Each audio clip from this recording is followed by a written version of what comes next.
Tears blurred Maya's vision as she knelt on the cold marble floor, clutching the torn pieces of her uniform. The laughter of the guests still echoed in her ears, cruel and mocking. Her hands trembled as she tried to hold the fabric together, as if somehow stitching it could fix the humiliation burning her soul.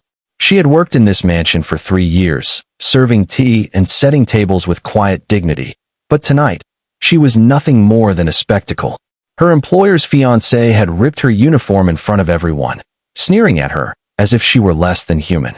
Maya felt the weight of every eye in the room judging her, every whispered word cutting deeper than the ripped fabric. She wanted to disappear, to sink into the floor. But instead, she stood, broken, humiliated, and unaware that this single moment of pain would become the beginning of something extraordinary. The mansion's hallways were empty now, silent except for Maya's muffled sobs as she hid in the laundry room. She gripped the torn uniform like a lifeline, rocking back and forth. How could she? Maya whispered to herself, voice cracking. What did I ever do to deserve this? She thought about leaving the job, about walking away from this place that had become both her survival and her prison. Every memory flashed before her eyes. The long nights cleaning after parties, the soft smiles of the millionaire, Ethan, who owned the mansion, and the respect he always showed her. But tonight, he had stood there. He had seen it happen. Her heart clenched as she replayed the moment. The fiancé's voice, shrill with jealousy, accusing her of being too close to Ethan. Then came the tearing sound, loud enough to hush the entire room. Maya could still feel the cold air against her skin as the fabric gave way. She had never felt so small. As the hours passed, Maya sat in silence, numbness replacing her tears. When the door creaked open, she flinched. Ethan stepped in, his face pale, eyes unreadable. Maya, he said softly. Please, she whispered, not looking at him. Don't ask me to stay. I can't work here anymore. He stepped closer, kneeling in front of her. I didn't stop her. I should have. I froze. Maya finally met his eyes. Why? Why would you let someone treat me that way? Ethan swallowed hard, pain in his gaze. Because I was a coward. Because I thought keeping the peace was better than standing up for what was right. But watching you run away, his voice broke. I realized I can't keep quiet anymore.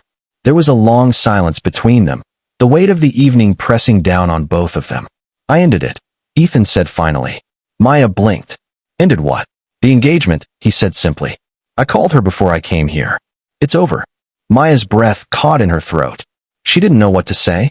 Part of her wanted to scream that it was too late, that the damage was already done. But another part, a softer, more fragile part, felt the faintest flicker of hope. Ethan didn't touch her, didn't force her to respond. He simply stood, his voice low but resolute.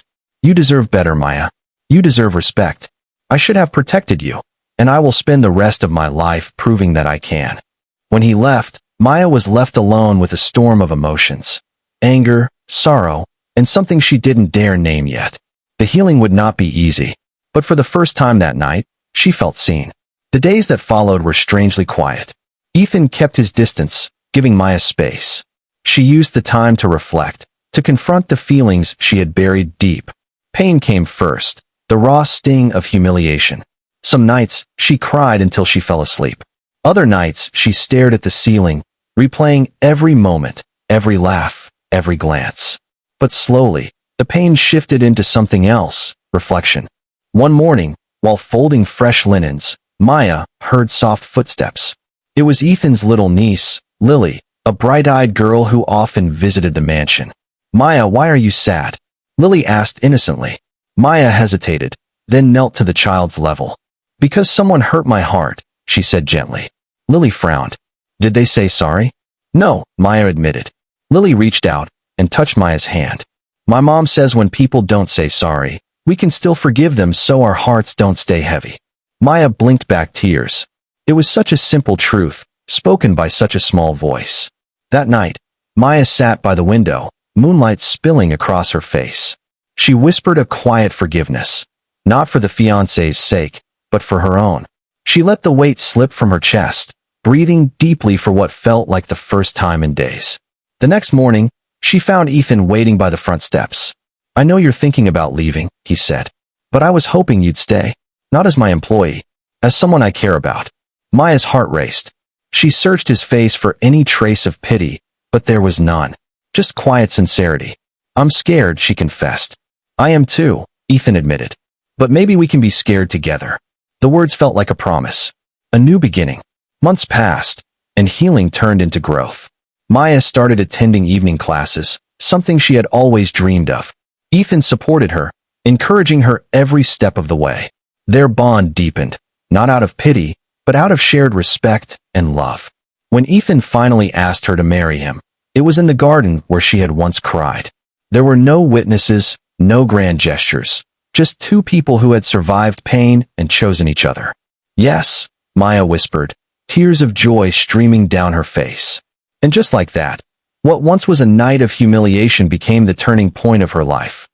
Moral of the story: true healing begins the moment we stop letting the pain define us. Standing up for ourselves, forgiving the past, and opening our hearts to love can turn even our deepest wounds into the seeds of a new beginning.